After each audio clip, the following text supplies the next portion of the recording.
Welcome student, एक और नया टॉपिक पेज नंबर 201 पर 10.09 टॉपिक का नाम इलेक्ट्रिक डायपोल। इलेक्ट्रिक और डायपोल, डाय मतलब concern with two charges.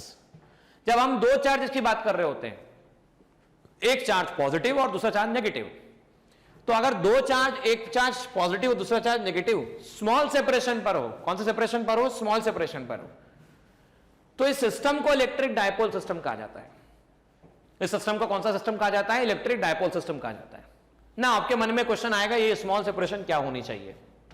Simply इस टॉपिक को पढ़ने से पहले मुझे पूरा बिलीव है कि आपने केमिकल बॉन्डिंग थोड़ा बहुत पढ़ा है, और थोड़ा बहुत केमिकल बॉन्डिंग पढ़ने के बाद आप ये सीखे हो कि हाइड्रोजन HOH में ऑक्सीजन हाइड्रोजन ऑक्सीजन हाइड्रोजन जो बॉन्ड स्टैब्लिश होते हैं उसमें ऑक्सीजन इलेक्ट्रोनेगेटिव होता है और हाइड्रोजन इलेक्ट्रोपॉजिटिव होता है। अच्छा, इलेक्ट्रोनेगेटिव क्या होता है? इलेक्ट्रोनेगेटिव का मतलब शेयर पेयर ऑफ इलेक्ट्रॉन को अपनी तरफ खींचने की टेंडेंसी।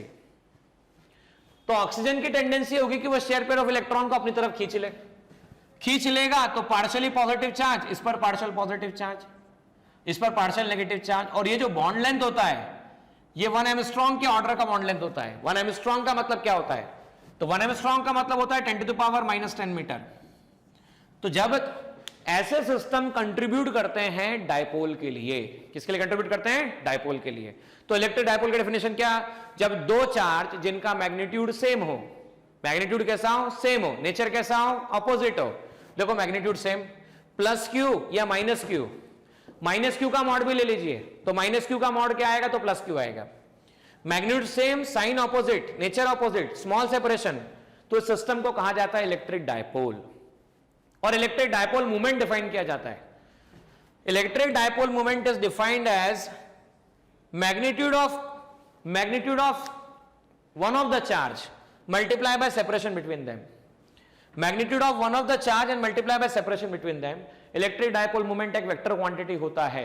इलेक्ट्रिक डायपोल मूवमेंट कौन सी क्वांटिटी होता है? वेक्टर क्वांटिटी होता है। बेटा ध्यान रखना, इसकी डायरेक्शन मैंने इससे पहले electric lines of forces chapter पढ़ाया था। इलेक्ट्रिक लाइंस ऑफ फोर्सेस में हमने सीखा था कि electric lines of forces positive से नेगेटिव की तरफ जाती है, लेकिन इलेक्ट्रिक डायपोल मूवमेंट की डायरेक्शन नेगेटिव से पॉजिटिव मानी जाती है, नेगेटिव चार्ज से पॉजिटिव चार्ज मानी जाती है कन्वेंशनली। ये P vector Q multiply by 12 vector. हम यूनिट की बात करें तो आइए यूनिट की बात करते हैं। Q मल्टीप्लाई बाय 12, चार्ज की यूनिट क्या होती है? चार्ज की यूनिट होती है कूलम, लेंथ की होती है मीटर, तो कूलम मीटर इसकी यूनिट हो गई। अच्छा, इसका डायमेंशन फॉर्मूला निकाला जाए तो चार्ज और लेंथ का डायमेंशन फॉर्मूला निकालना है। तो चार्ज का डायमेंशन फॉर्मूला आता है 80, लेंथ का आता है L, तो ये आ जाएगा आपके पास में L80। तो dimension formula of magnetic dipole movement will be L80। ठीक है, ये वेक्टर क्वांटिटी होती है। अच्छा, चार्ज की एक और यूनिट होती है, मैग्नेटिक डायपोल मूवमेंट की एक और यूनिट होती है जिसे कहा जाता है 1 Dibai, that means 3.3 into 10⁻³ kilometre. जब इतने किलोमीटर होता है तो 1 डिवाई कहलाता है।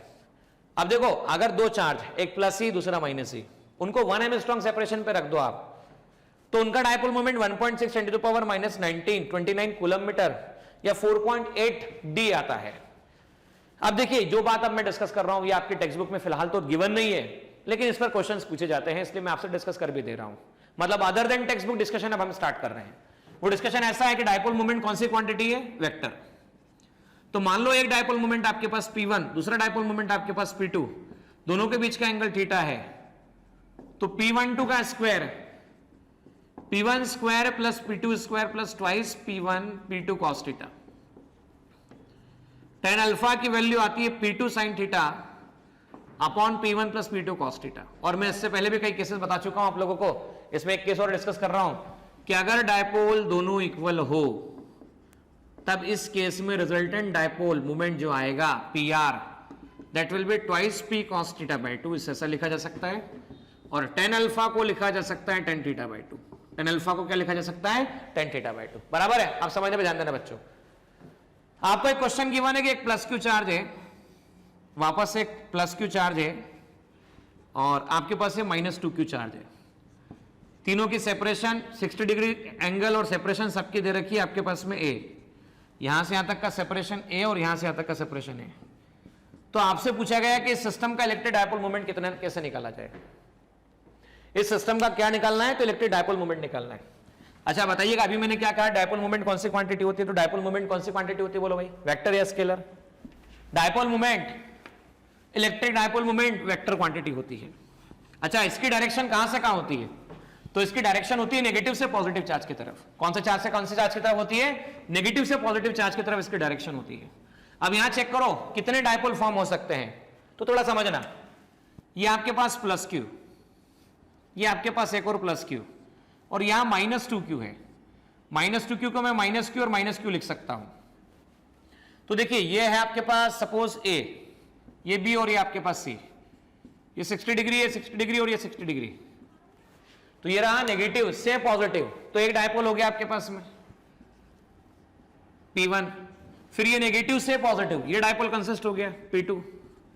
मतलब क्या हुआ, एक डायपोल हो गया P1 P2 और दूसरा डायपोल हो गया P1 P2 के बीच का एंगल है 60 डिग्री। अच्छा, डायपोल मोमेंट क्या, magnitude of charge multiply by separation, तो सेपरेशन A, तो मैग्नीट्यूड ऑफ चार्ज है Q, सेपरेशन स्मॉल है। P2 की हम बात करते हैं, दोनों में से किसी एक चार्ज का मैग्नीट्यूड, अरे भाई दोनों में से किसी एक चार्ज का क्या मैग्नीट्यूड, तो -q का मैग्नीट्यूड क्या आएगा, +q, और +q का मैग्नीट्यूड क्या आएगा, तो वो भी +q। तो चार्ज आ गया Q, सेपरेशन है।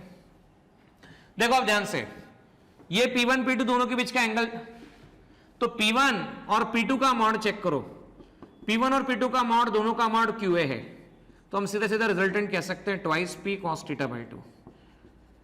तो रिजल्टेंट हो गया आपके पास में twice QA cos 60 degree divide by 2, और रिजल्टेंट आपके पास आ जाएगा twice QA cos 60 degree divide by 2 मतलब cos 30 डिग्री, और रिजल्टेंट हो जाएगा आपके पास में 2QA √3/2। तो ये आता है आपके पास में √3QA, इस तरह से निकाला जा सकता है रिजल्टेंट। और रिजल्टेंट डायरेक्शन की बात की जाए, हाउ टू फाइंड डायरेक्शन, तो tan α = tan θ/2 होता है। tan α is given as what, tan θ/2, so tan α that will become tan θ/2। अच्छा, थीटा कितना है, तो दोनों के टेल के बीच का एंगल चेक करो कितना है, तो दोनों के टेल के बीच का एंगल है 60 डिग्री, तो tan 60 degree divide by 2, so tan α = tan 30 degree, so alpha that will become 30 degree 2। तो ये अल्फा की वैल्यू इस तरह से निकाली जाती है।